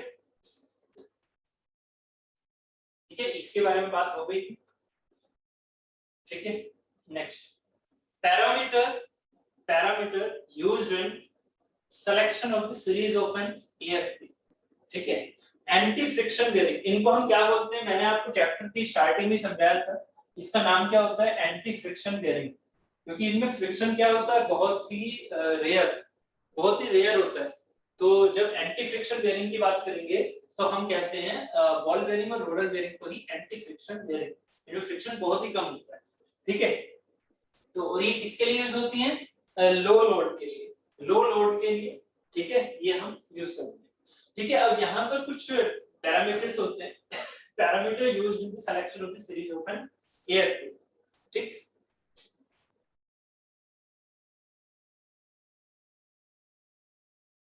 हाँ देखिएगा यहाँ पर anti friction bearing manufacturing association, ठीक है, इसके थ्रू हम कुछ पैरामीटर्स की बात करते हैं। जैसे कि सबसे पहले होता है इक्विवेलेंट लोड। इक्विवेलेंट लोड क्या है, इक्विवेलेंट लोड जो दिया जा रहा है वो इस फंक्शन से दिया जा रहा है। ये फंक्शन क्या है, इस फंक्शन को देखो, फंक्शन है s into x bfr plus yfa। ये एक्चुअली कहां से आया, ये इस बेयरिंग की बात हो रही है, कौन सी बेयरिंग, इस बेयरिंग, इस बेयरिंग, इस बेयरिंग में क्या होगा, आपने अगर कंटेनर, ये जो है ये हमारी बॉल बेयरिंग है, ठीक है, या फिर ये एंगुलर कॉन्टैक्ट बेयरिंग है, ठीक है, या फिर ये हमारी एक्सियल कॉन्टैक्ट बेयरिंग है, एक्सियल से रिलेट कर रही है। तो यहाँ पर सारे फैक्टर्स को हम देख के चलते हैं, सारे फैक्टर्स को, ठीक है। तो जो हमारे पास इक्विवेलेंट लोड होता है PE, उसकी वैल्यू इन सब फैक्टर्स पर डिपेंड करती है, ठीक है। सबसे पहले FR क्या है, यहाँ पर देखिएगा, जो हमारे पास FR है that is the radial load, जो रेडियल लोड ये विदहोल्ड कर पा रहा है, रेडियल लोड, ठीक है। FA क्या है, जो ये एक्सियल लोड विदहोल्ड कर पा रहा है, एक्सियल लोड। X क्या है, X है यहाँ पर, X is the radial load factor, X is the radial load factor, while Y is the thrust or axial load factor, thrust or axial load factor, ठीक है। This is thrust load factor या axial load factor and this is the radial load factor. V क्या है, V है यहाँ पर race rotation factor, race याद है, inner race and outer race, ठीक है, रेस रोटेशन फैक्टर, ठीक है, this is the race rotation factor. अब ये जो दो तीन हमारे पास टर्म है x y एंड v, इनकी कुछ ना कुछ वैल्यूज हैं, वो किस पर डिपेंड करती है, ये आता है ऑब्जेक्टिव क्वेश्चन। ये जो मैंने वैल्यूज लिख रखी हैं इन्हीं से रिलेट करते हैं आपके ऑब्जेक्टिव क्वेश्चंस, ठीक है, सीधे सीधे, ठीक है। तो आपको ये वैल्यूज याद रखनी है। S क्या है, S सर्विस फैक्टर और सोक फैक्टर। जैसे मैंने आपको डायनामिक लोडिंग में समझाया भी था कि सर्विस फैक्टर बहुत जगह यूज होगा, तो रियल एनवायरनमेंट में दोनों चीजें यूज होती है, A भी और R भी, रेडियल भी और एक्सियल भी। तो सर्विस फैक्टर भी कंसीडर करना होता है। तो service factor 1 for the steady loads, अगर स्टेडी है, स्मूथ लोड लग रहे हैं, तो क्या है हमारी 1। अगर हमारे पास लाइट शॉक्स लग रहे हैं, क्योंकि आपको पता है डायनामिक के अंदर हमारे शॉक्स यूज हो जाते हैं, ठीक है। शॉक्स ही तो होते हैं डायनामिक लोडिंग, इंपैक्ट लोडिंग, ठीक है। तो अगर 4 लाइट शॉक्स हैं तो 1.5 लेंगे, ठीक है। 4 मॉडरेट शॉक्स 2 लेंगे, 4 heavy shocks 2.5, 4 extra heavy shocks 3। क्योंकि शॉक्स का मतलब क्या हुआ, समझ रहे हो ना, कि यहाँ पर की शाफ्ट है, इस शाफ्ट पर फोर्सेस जो लग रहे हैं वो अचानक से रेडियल लग रहे हैं, ऐसे अचानक से रेडियल लग रहे हैं, या फिर अचानक से एक्सियल लग रहे हैं। अगर वो बहुत ज्यादा अचानक से एक्सियल जो फोर्सेस लग रहे हैं या रेडियल जो फोर्सेस लग रहे हैं वो बहुत ज्यादा हैवी है, तो आपको सर्विस फैक्टर कितना लेके चलना है, 3, ठीक है। अगर वो बहुत ही स्मूथली लग रहा है, रेडियल लोड लगने दो, बट बहुत ही स्मूथली लगा, तो अब एस की वैल्यू क्या है, 1। अगर वो स्मूथली है तो 1। अगर हमारा एक्सियल लोड ऐसे है, मतलब उसमें एक्सियल का भी पार्ट है और रेडियल का भी पार्ट है, ऐसे लगा बट स्मूथ लगा, तो एस की वैल्यू क्या हो गई, 1। बट वहां x की और y की वैल्यू 0 नहीं लेनी। x और y क्या है हमारे रेडियल लोड फैक्टर, वो डिपेंड करेंगे किस पर, इन चीजों पर। क्या, अगर x की वैल्यू 1 है, x की वैल्यू 1 लेके चल रहे हो, ठीक है, और y की वैल्यू 0 लेके चल रहे हो, तो कॉम्बिनेशन किस चीज का हो गया है, सोचो जरा। अगर y में 0 कर दूं तो बियरिंग क्या है, सिर्फ और सिर्फ किसको झेलने के लिए बनाई जा रही है। अगर मैं y को 0 कर दूं तो बियरिंग किसको झेलने के लिए बनाई जा रही है, रेडियल को। इसका मतलब वो होगी मेरी रेडियल बॉल बेयरिंग, वो होगी मेरी रेडियल बॉल बेयरिंग और roller bearing, radial roller bearing और रेडियल बॉल बेयरिंग या cylindrical roller bearing only FR को झेलेगा अगर कंडीशन है y इक्वल टू 0 की। अगर कंडीशन है x इक्वल टू 0 की, तब क्या होगा, तब सिर्फ और सिर्फ y फैक्टर होगा, मतलब fa को झेल पाएगा बस। तो fa को अगर झेल पाएगा तो उसका नाम क्या हो जाएगा, थ्रस्ट बॉल, उसका नाम हो जाएगा थ्रस्ट बॉल बेयरिंग। तो थ्रस्ट बॉल बेयरिंग में x की वैल्यू क्या होगी, 0, जबकि रेडियल बॉल बेयरिंग में y की वैल्यू क्या होगी, 0। ये चीज याद हो जाएगी ऑब्जेक्टिव के लिए, ये चीज याद रखिएगा, ठीक है। उसके बाद for inner race rotation for solid shaft b equal to 1, for outer race rotation for hollow shaft. अगर होलो शाफ्ट है तो हमें आउटर रेस को उसके साथ कनेक्ट करना होता है, इनर को फंसाना होता है, इनर को फिक्स करना होता है, आउटर को घुमाना होता है अगर होलो शाफ्ट है तो, ठीक है। तो होलो शाफ्ट के लिए v इक्वल टू होता है 1.2 for outer race rotation for hollow shaft.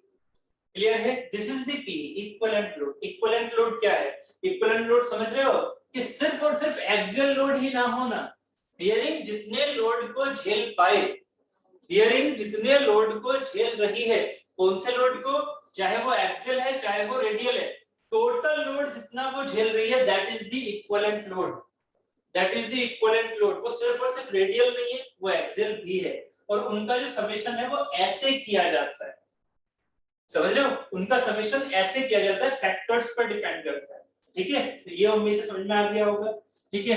ये क्या है, parameter used in selection of the series of an AFP, ठीक है, एंटी फ्रिक्शन बेयरिंग का फर्स्ट पैरामीटर है इक्विवेलेंट लोड।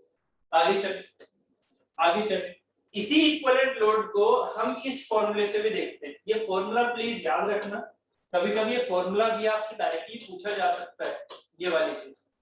ये होता है आपके पास mean equivalent load, MPM, mean equivalent load. Mean equivalent load का सेंस क्या है, यहाँ पर देखिएगा, अगर हम अलग-अलग एक्सपेरिमेंट करें उस बेयरिंग के ऊपर, बेयरिंग है हमारे पास, ठीक है, उस बेयरिंग के ऊपर एक बार लगा हुआ है इक्विवेलेंट लोड PE1, उस PE1 के कोरस्पोंडिंग उसके कुछ रोटेशन थे N1। भाई एक बेयरिंग है, साइकिल की बेयरिंग ले लो, साइकिल की बेयरिंग अपने माइंड में लेके चलो, घुमाओ उसे, एक लोड लग रहा था उसके हिसाब से उसके रोटेशन थे, N1 रोटेशन थे जब PE1 फोर्स लग रहा था, इक्विवेलेंट फोर्स, उसमें एक्सियल भी हो सकता है, रेडियल भी हो सकता है, दोनों भी हो सकते हैं, ठीक है। तो PE1 है N1 के कोरस्पोंडिंग, ठीक है, उसका क्यूब प्लस PE2 का क्यूब इनटू N2, मतलब जब सेकंड कंडीशन हमने ली तब हमने उसके रोटेशन बढ़ा दिए, हमने लोड बढ़ा दिया, रोटेशन बढ़ा दिया, मतलब एक्सियल वो रोटेशन का हिसाब। अभी मैं आपको स्पीड के बारे में बताऊंगा, अभी मैं लाइफ के बारे में बताऊंगा, ठीक है। अभी फिलहाल यहाँ पर इनके रोटेशन के नंबर्स एंड PE को रखो, इक्विवेलेंट फोर्स सेकंड कंडीशन में और सेकंड कंडीशन के रोटेशन, ऐसे ही इक्विवेलेंट फोर्स थर्ड कंडीशन में, थर्ड कंडीशन के रोटेशन, इनका क्यूबिक रूट, क्यूबिक, ठीक है, वो हमारा Pm के बराबर होता है, ठीक है। where N1 N2 N3 are the number of revolution that a bearing has undergone, ठीक है। During the first, second and third operation respectively, ठीक है। Likewise, PE1, PE2, PE3 are the equivalent loads respective to first, second and third operation respectively, ठीक है। तो PM को हम क्या बोलते हैं, मीन इक्विवेलेंट लोड। ये फॉर्मूला प्लीज याद रखिए, क्लियर है, क्यूबिक रूट, ठीक है। कितना भी आगे चल रहा है क्यूबिक रूट के सेंस में हम इस चीज को लेके चलते हैं, और या nth रूट बेसिकली हम इसे बोल सकते हैं, ठीक है। जितना हम सम करेंगे उसके हिसाब से, ठीक है। यहाँ मैंने तीन के हिसाब से आंसर लिखा है, cubic mean equivalent, mean equivalent, clear, ठीक है। अब आ जाता है यहाँ पर थर्ड पैरामीटर, ठीक है, सॉरी सेकंड पैरामीटर। एक तो हो गया इक्विवेलेंट लोड, दूसरा हो जाता है उसकी लाइफ। लाइफ के बारे में देखिए, लाइफ क्या है, life of an anti friction bearing. आप लाइफ को कैसे बताते हो एंटी फ्रिक्शन बेयरिंग की, कि इसकी लाइफ इतनी है। एक्चुअली बेयरिंग की लाइफ किसमें निकाली जाती है, बेयरिंग की लाइफ निकाली जाती है रिवॉल्यूशंस में। कितने रिवॉल्यूशन, अब मेरी बात पर ध्यान देना, कितने रिवॉल्यूशन उसने फर्स्ट क्रैक इनिशिएशन होने से पहले पहले कर लिए, ठीक है। वर्डिंग पर ध्यान दो, कितने रिवॉल्यूशन उसने फर्स्ट फटीग क्रैक, फटीग क्यों, क्योंकि हमेशा क्या होती है, लोडिंग जो है वो साइक्लिक लगती है। तो फर्स्ट फटीग क्रैक इंड्यूस होने से पहले पहले कितने रिवॉल्यूशन उसने कर लिए, that is the life of A bearing. अब इसी लाइफ ऑफ ए बेयरिंग के बेसिस पर हमारी कुछ अलग अलग स्टैंडर्ड लाइफ होती है, ठीक है। तो उनके बारे में बात करेंगे। पहले लाइफ ऑफ एन बेयरिंग की बात कर देते हैं। Life of an bearing, anti friction bearing, is defined as the number of revolution that a bearing has undergone before the evidence of first fatigue crack either in the rolling or in the races। Rolling element में हो मतलब ball चाहे टूट जाए या फिर races टूट जाए, दोनों में से कुछ भी टूट जाए, वो बेयरिंग हमारी उसकी वो लाइफ कहलाएगी। उतने रिवॉल्यूशन ही मेरे उसके लाइफ कहलाएंगे, सिंपल, ठीक है। अब ये लाइफ को अलग अलग हमने डेफिनेशन में रखा हुआ है, वो अभी आगे बात करेंगे, ठीक है। तो सबसे पहले ये हमारी नॉमिनल और रेटेड लाइफ, सबसे पहले ये नॉमिनल और रेटेड लाइफ है ना। एक तो भाई लाइफ, लाइफ क्या है, फर्स्ट फटीग का आना, मतलब मिलियन रिवॉल्यूशंस की जो बात कर रहे हैं, या रिवॉल्यूशंस की नंबर ऑफ रिवॉल्यूशंस की बात कर रहे हैं, वो हमारे क्या है, वो हमारी लाइफ है ऑफ द बेयरिंग, ठीक है। अब उसी के लाइफ के रेस्पेक्ट में हमने एक नाम दिया, दैट इज द नॉमिनल और रेटेड लाइफ। इसकी डेफिनेशन देख लेते हैं। इसमें एक पर्टिकुलर डेफिनेशन में जो चीज है उस पर ध्यान देना है, ये जो 90%, ठीक है। तो अब रेटेड लाइफ का मीनिंग क्या है या नॉमिनल लाइफ का मीनिंग क्या है उसको देखो। नॉमिनल लाइफ और rated life of an group of identical bearing is defined as the number of revolution that 90% of the bearing can survive before the first fatigue failure. है तो अभी first fatigue failure, but जब rated life की बात हुई तो हमने क्या किया, हमने एक बेयरिंग की बात नहीं की, हमने क्या किया, हमने n बेयरिंग्स एक साथ ले ली, n नंबर ऑफ बेयरिंग्स एक साथ ले ली, आइडेंटिकल बेयरिंग। कौन सी वाली बेयरिंग है ये बेयरिंग है आपके एंटी फ्रिक्शन, मतलब रोलर और बॉल बेयरिंग। इनको हमने एक साथ ले लिया, बहुत सारी बेयरिंग, ठीक है, बहुत सारी। अब इन बेयरिंग्स का 90%, ठीक है, 90% of your bearing can survive before first fatigue failure। मतलब अगर मैंने आपसे कहा रेटेड लाइफ क्या है, मान लीजिए आपके पास 100 बेयरिंग है, एग्जांपल के तौर पर मान लीजिए आपके पास 100 बेयरिंग है। इन 100 बेयरिंग में एक बेयरिंग ऐसी है जो कि 50 मिलियन रिवॉल्यूशन पर जाकर टूट जाती है, मतलब उसमें फर्स्ट फटीग फेलियर आ जाता है। तो एक बेयरिंग है बस, 50 मिलियन रिवॉल्यूशन पर 100 की 100 बेयरिंग हमारी चल रही है। ध्यान से समझना इस चीज को। आपके पास 100 बेयरिंग रखी है, उन 100 बेयरिंग को हमने एक साथ स्टार्ट कर दिया, ठीक है, सब की सब घूम रही है, सबने 50 मिलियन रिवॉल्यूशन पूरे कर दिए, है ना, किसी पर कोई क्रैक नहीं आया। एक बेयरिंग पर जब 50 से वो 51वें मिलियन रिवॉल्यूशन पर जा रही थी, तभी उसमें क्रैक आ गया। इसका मतलब हम ये नहीं बोलेंगे कि 50 million revolution is the rated life ना, this is the life of that particular bearing. 50 billion revolution जिस पर वो बियरिंग अपनी फर्स्ट फटीग क्रैक लेके आ रही है ना, वो है उसकी लाइफ अकेले की। बट रेटेड लाइफ कब कही जाती है? रेटेड लाइफ होती है ग्रुप की, नॉमिनल लाइफ होती है ग्रुप की। आप समझ रहे हो? ग्रुप से आइडेंटिफाई किया जाता है रेटेड लाइफ को या नॉमिनल लाइफ। इसमें क्या किया जा रहा है? इसमें उन 100 बियरिंग में अब ये देखा गया, उन 100 बियरिंग में ये देखा गया कि जब मेरी 10% बियरिंग फेल हो जाए, 10% बियरिंग का मतलब क्या? पहली बियरिंग आपने 50 मिलियन रिवॉल्यूशन पर फेल की थी, अभी आपने बोला, ठीक है। जो सेकंड बियरिंग है वो होती है 55 मिलियन रिवॉल्यूशन, मतलब फर्स्ट एक बियरिंग तो खराब हो गई 50 मिलियन रिवॉल्यूशन पर, खत्म हो गई, उसे हटा दो। दूसरी जो बियरिंग है वो आ रही है 55 मिलियन रिवॉल्यूशन पर। वो जब 55 मिलियन रिवॉल्यूशन कर रही है तो अभी 2 बियरिंग फेल हुई है ना, अभी 98 बियरिंग हमारी सही है। जब तक मेरी 90 बियरिंग सही रहती हैं, मतलब 10 बियरिंग आपको हटानी होंगी, तो जहां तक मेरी टोटल 10 बियरिंग मेरी फेल हो रही है, 10 बियरिंग फेल हो रही है, मान लीजिए कितने पर?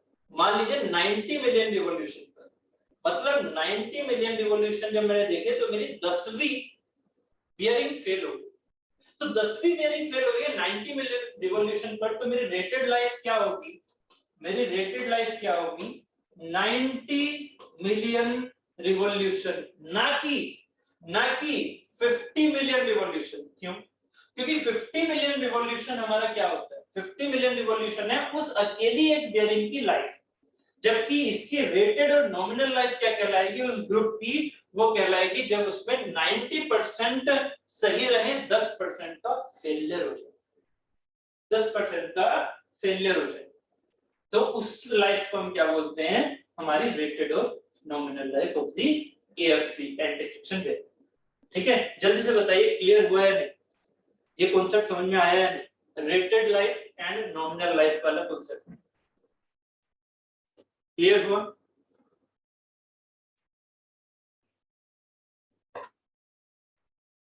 गुड। कोई भी डाउट हो तो प्लीज पूछ लेना, है ना? चलो, तो नॉमिनल लाइफ को या रेटेड लाइफ को हम ऐसे ले सकते हैं, L90 और L10, लाइफ ऑफ द 90 क्या है? सरवाइव कर गए, है ना? 10 क्या हो गए? फेल कर गए। तो 100 में से सीधा आप ऐसे भी याद रख सकते हो, 10 तो फेल हो गए, 90 सरवाइव कर गए, तो वही लाइफ मेरी क्या कहलाती है? Rated life.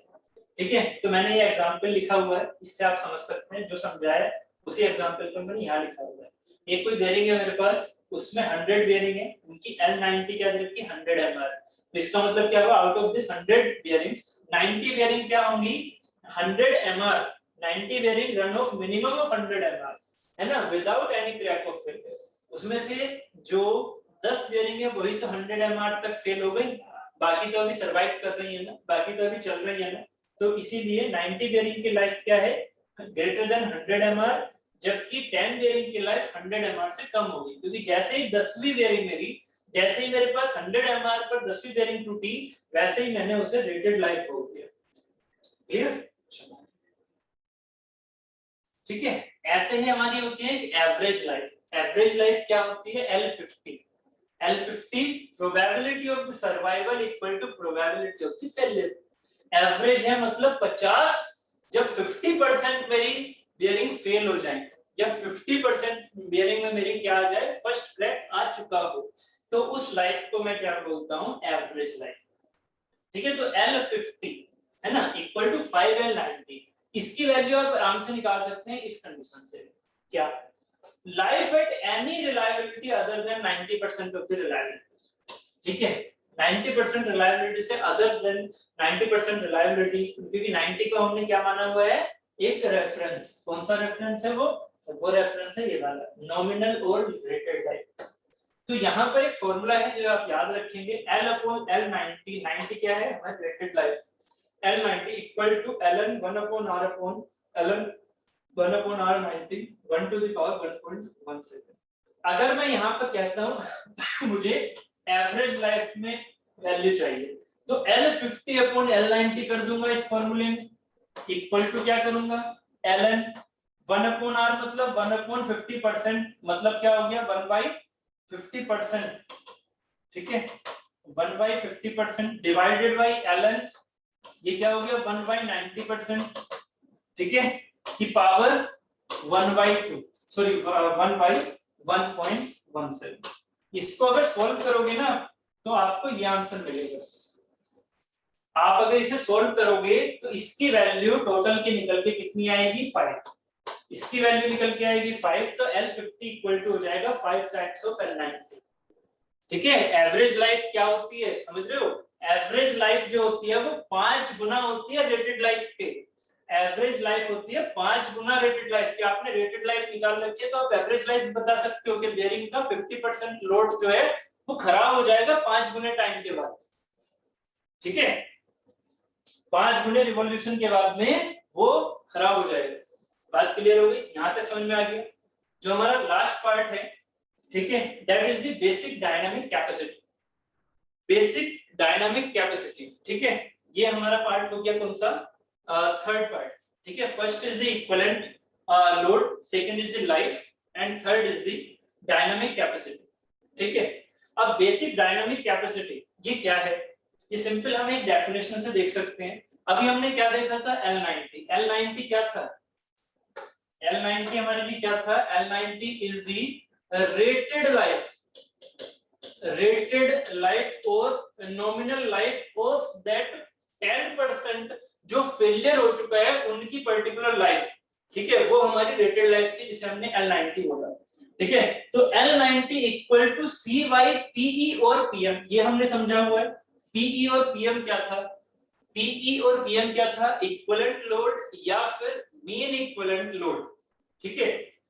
यहाँ C क्या है, C को समझिएगा, C is the basic dynamic capacity. अब इस C को समझ लेते हैं क्या है, it is defined as the maximum load. देखो अभी हमने बात की थी लाइफ की, इसको समझो जरा ध्यान से। थर्ड पैरामीटर कौन सा, एक पैरामीटर हो गया इक्विवेलेंट लोड, सेकंड पैरामीटर हो गया लाइफ, थर्ड पैरामीटर है आपका डायनामिक सेंस में।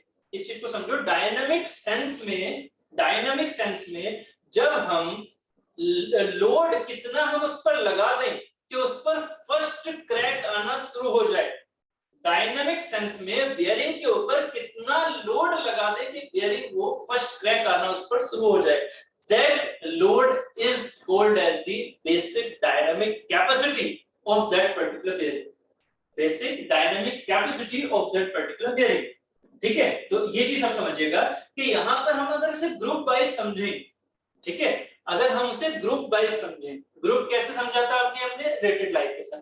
100 बेयरिंग थी, समझो जरा इस चीज को फिर से, 100 बेयरिंग थी, 100 बेयरिंग में से 90 बेयरिंग हमारी 100 मिलियन रिवॉल्यूशन तक झेल जाती है, उसके ऊपर वो फेल होती है। तो 100 बेयरिंग में से 90 बेयरिंग मेरी 100 मिलियन रिवॉल्यूशन को झेल जाती है, तो वो मेरा कहलाता है L90, वो मेरा कहलाता है L90। इस L90 का ही यूज हम डायनामिक लोड से रिलेट करते हुए कर सकते हैं। क्या कि बेयरिंग का वो 90% लोड, बेयरिंग का वो 90% लोड जो कि एक पर्टिकुलर लोड को झेल सके, एक पर्टिकुलर लोड को झेल सके, जब उसका इक्विवेलेंट लोड गिवन हो आपको, जब उस बेयरिंग का इक्विवेलेंट लोड गिवन हो आपको, तो आपका जितना लोड उस पर्टिकुलर 90% बेयरिंग झेल सकती है, वही हमारा क्या कहलाता है, बेसिक डायनामिक कैपेसिटी, वही हमारी बेसिक डायनामिक कैपेसिटी कहलाता है। ये हमारा लोड का रेशियो है भाई, ये क्या है, ये हमारी रिवॉल्यूशन है ना, ठीक है, ये हमारा लोड का रेशियो, ठीक है। तो यहाँ पर जो हमारे it is defined as the maximum, it is defined as the maximum load that 90% of the group of identical bearing can withstand for a minimum life of 1 million revolution। बस यहाँ स्टैंडर्ड चीज क्या हो गई हमारी, वो रिवॉल्यूशन जिसके corresponding हम बेसिक डायनामिक कैपेसिटी की बात कर रहे हैं। एक तो हो गई हमारी डायनामिक कैपेसिटी, ठीक है, एक तो होगी डायनामिक कैपेसिटी और एक होगी बेसिक डायनामिक कैपेसिटी।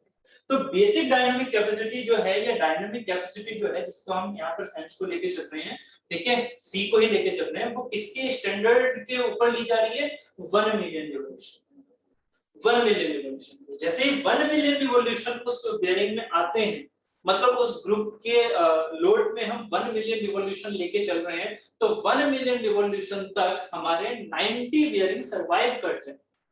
समझो इस चीज को, बेसिक लोड रेटिंग कैपेसिटी क्या होगी, जो मेरे 90 बेयरिंग 1 मिलियन रिवॉल्यूशन को सरवाइव कर जाए, इतना लोड ही मेरा क्या कहला रहा है, इतना लोड ही मेरा क्या कहला रहा है, बेसिक डायनामिक कैपेसिटी। फॉर्मूले को सीधा कर लो ना, इसकी L90 की वैल्यू क्या है, 1 मिलियन रिवॉल्यूशन। अगर मैं यहाँ पर L90 की वैल्यू 1 मिलियन रिवॉल्यूशन कर दूं, तो C की वैल्यू क्या हो जाएगी, C की वैल्यू हो जाएगी PE के बराबर। ठीक है, C की वैल्यू क्या हो जाएगी, PE के बराबर, यस और नो। अगर मैं यहाँ L90 की वैल्यू 1 मिलियन रिवॉल्यूशन कर दूं, तो C की वैल्यू हो जाएगी PE। PE क्या होता है, वो लोड जिस पर वो फर्स्ट फटीग क्रैक दे, वो लाइफ या वो इक्विवेलेंट लोड जिस पर फटीग क्रैक आए हमारा फर्स्ट। ठीक है, तो वही जो मेरी लोड झेलने की कैपेसिटी है, वही मेरी क्या कहलाती है, बेसिक डायनामिक कैपेसिटी। कब, जब मेरा स्टैंडर्ड क्या है, 1 मिलियन रिवॉल्यूशन। क्योंकि यहाँ पर मैं 1 मिलियन रिवॉल्यूशन रखूंगा, तभी तो C मेरा PE के बराबर आएगा। डेफिनेशन बन रही है ना भाई, जैसे बनाते हैं यूनिट लोड ऐसे करते हैं ना, तो ऐसे 1 मिलियन रिवॉल्यूशन। क्लियर है? बस अब इनमें जो ये डेफिनेशन है, इन पर थोड़ा ध्यान देना। ये डेफिनेशन आपसे डायरेक्टली पूछ ली जाती है एग्जाम में। क्या, एक होता है लोडिंग रेशियो। लोडिंग रेशियो क्या होता है, dynamic capacity divided by equivalent load और क्यूबिक मीन यही C by PE को हम लोडिंग रेशियो बोल देते हैं डायरेक्टली। तो लोडिंग रेशियो की पावर K, अब ये K क्या है, K is 3। ये भी आपके ऑब्जेक्टिव क्वेश्चन बनते हैं, ये भी आपके ऑब्जेक्टिव क्वेश्चन बनते हैं। क्या, K equal to 3 for ball bearing and K equal to 10 by 3 या 1.33 for roller bearing। ठीक है, तो L90 क्या होता है, लोडिंग रेशियो की पावर। ये हो गया हमारा क्या, बेसिक डायनामिक कैपेसिटी। ठीक है, उसके बाद कुछ एप्लीकेशंस हैं किसकी, स्लाइडिंग कॉन्टैक्ट मतलब जर्नल बेयरिंग की, ये एप्लीकेशन है जर्नल बेयरिंग की, ये एप्लीकेशन है आपकी बॉल बेयरिंग और रोलिंग कॉन्टैक्ट बेयरिंग की। तो इनकी एप्लीकेशन एक बार प्लीज देख लीजिएगा, ये डायरेक्टली आपके यहाँ ऑब्जेक्टिव में आ सकती है। ठीक है, पहले मुझे ये बताओ, ये वाले ये चीज समझ में आई या नहीं आई, ये बेसिक डायनामिक कैपेसिटी समझ में आ गई, जल्दी से बताओ। बेसिक डायनामिक कैपेसिटी क्लियर हो गई, बेसिक डायनामिक कैपेसिटी क्लियर है।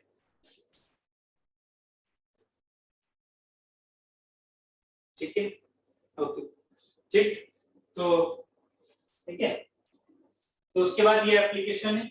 ठीक है, उसके बाद थ्रस्ट बेयरिंग, थ्रस्ट बेयरिंग हम कल कर लेंगे। एप्लीकेशन देख लो, एप्लीकेशन प्लीज आपको याद करके जानी है। ठीक है, मैंने आपको पहले भी समझा रखी है एप्लीकेशन को, किसकी क्या होगी, स्लाइडिंग की क्या होगी और रोलर की क्या होगी, मैंने पहले ही बता रखा है। ये लाइट के लिए यूज होता है, ये हैवी के लिए यूज होता है। ठीक है, अब जैसे कि स्पीड किसमें ज्यादा होगी, वो भी मैंने आपको पहले समझा रखा है। तो crankshaft used in petrol and diesel engine, used for the sliding, steam and gas turbine, centrifugal pump, large size electrical Motors, concrete mixture, marine installation, ये सब क्या है, स्लाइडिंग कॉन्टैक्ट। रोलिंग में कौन सी होगी, automobile front and rear axles, simple machine tool spindles. ठीक है, small size electric motor and gearboxes, crane hooks, hoisting drums. ठीक है, ये सिंपल चीजें हमारी किसमें यूज होती हैं, रोलिंग कॉन्टैक्ट बेयरिंग। और जो हमारा ये है जिसमें हैवी चीजें यूज होती हैं, दैट इज स्लाइडिंग कॉन्टैक्ट। ठीक है, बात क्लियर हो गई, आज के लिए इतना ही रखते हैं। ठीक है, थ्रस्ट बेयरिंग कल से स्टार्ट कर लेंगे। ओके, थ्रस्ट बेयरिंग और क्लचेस सिमिलर है। ठीक है, थ्रस्ट बेयरिंग समझ लेंगे तो क्लचेस इजीली हो जाएगा। ठीक, कोई डाउट है तो प्लीज पूछ लीजिए।